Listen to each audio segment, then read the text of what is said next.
Hey everyone, it's Bryony. So today I'm going to be showing you how to remove your menstrual cup completely pain-free. So I actually did a video on this quite a while back, but since then I've taken it down because some of the information was out of date and various other reasons too. So I figured it was time to do an updated version, especially as I've been seeing several comments recently from people going, but like, how do you get it out without it hurting? So today I'm going to show you my method that I have used since the beginning. When I used menstrual cups, I still use it to this day, and it's completely stopped any sort of pain or discomfort when I remove a menstrual cup, so hopefully this will also help you too. So first of all, for those of you that don't know, there are a whole range of menstrual cups available, probably at least 50 brands by now. I have quite a lot that I've tried out, and they all vary in resistance or firmness, which is how squishy they are here. So a cup that's firmer, like this one that I have here, which is the Lena cup, they tend to be easier to get inserted and open, but a little bit trickier to remove because they've got more of a strong hold. They tend to form a stronger suction, so breaking that and getting it out can be a little bit of a challenge. Whereas softer menstrual cups, say like the Isabel cup, for example, they can be a little bit harder to get open because they're softer, so when they're folded up like this, which is the punch down fold or whatever, they don't pop open quite as well as that. But they then tend to be easier to remove because the suction breaks more easily. So today I'm going to show you how to do this method on a firm cup, but it will also work on a softer cup as well. So the way you get your menstrual cup out without it hurting or causing you any discomfort is to do what we call the hot dog in a bun method, or the C-fold, partial C-fold really. It basically involves folding the cup while it's still inside you, and I'm going to show you how now. Let me just scoot around a little bit. So here is my vagina with my menstrual cup inside. It's tilted up at this angle, as you can kind of see here. And I'm going to show you how I get this cup out. So first of all, I'll do it with my hand, and then I'll take my hand away and I'll show you just without the barrier. So basically, you want to take your pincer grasp, reach inside so you can feel the cup. And one thing you might have noticed is that this menstrual cup doesn't have a stem on it. That's because I have a low cervix. Those of you that don't have such a low cervix will probably still have some stem left, and if you don't know what I'm talking about, go and watch my video, How to Choose Your First Menstrual Cup, because I talk about cervix height and your stem and how, you know, that's going to affect your cup in that particular video. I will put a link in the description below.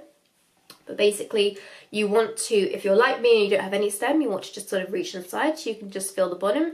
Grab a tiny bit, like that much, and just walk it down a little bit like that. Then you grab a little bit more, pinch it in, walk it down.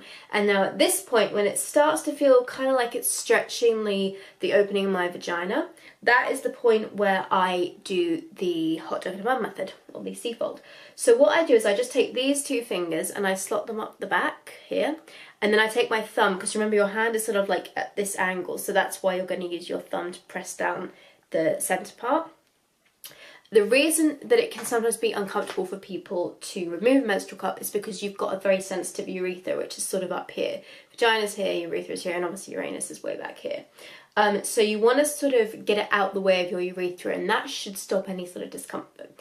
So what you do is you slide your fingers up here, press down in the middle, and then if I take my fingers away, you can kind of see that that's made the cup flatten out a bit, become more of an oval shape as opposed to a circular shape. So by doing that, what you're going to do is you're going to break the suction, sorry, that's my phone, break the suction, and then you can walk it down a bit further, and as you walk it down, you can bring these fingers in tighter so that you're forming more of a C shape. And this will get it out the way. Let me turn my hand around. This will basically get it out the way of your urethra. You can tilt it down, so as you take the cup out, the blood falls straight into the toilet, not on your hands. You can take the cup out, rinse it and reinsert it. So one more time, just with my hand open, pinch, walk it down a little bit, pinch a bit more, walk it down a little further, then slide the two fingers in, press, curl it up as much as you can. Doesn't matter if it's not a complete C shape, it's just this action of creating that dent there that's going to take the pressure off. And then you can take it out, pull the blood away, and like I said, rinse and reinsert. Now every single time I tell someone about this method, the first thing they say is, but what about the blood? It's going to go everywhere.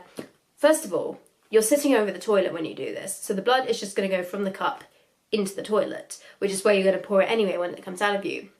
And if it gets on your fingers a bit, it is not the end of the world. It's not going to spray everywhere. You're not going to have like a shark attack or a murder scene in your bathroom unless you like do something really stupid with it. It's just going to run straight into the toilet. I have to say, I've been using menstrual cups for almost 5 years now, and I have never actually been using them for 5 years now, and I've done this every single time I've used a menstrual cup, and it's never gone all over my hands like this. Because you're tilting it down as you remove it, the blood does go just straight into the toilet. So you get, and anyway, around the side of the cup there's usually a little bit of like discharge and blood anyway, so you've got over the it factor when you're using a menstrual cup. It's just natural bodily fluids. But I hope this video was helpful for you guys. Please let me know if it was. Don't forget you can get cloth pads and menstrual cups from my website up there, precious stars, and tell me what else you'd like to see in the next few weeks, and I will talk to you soon. Bye bye.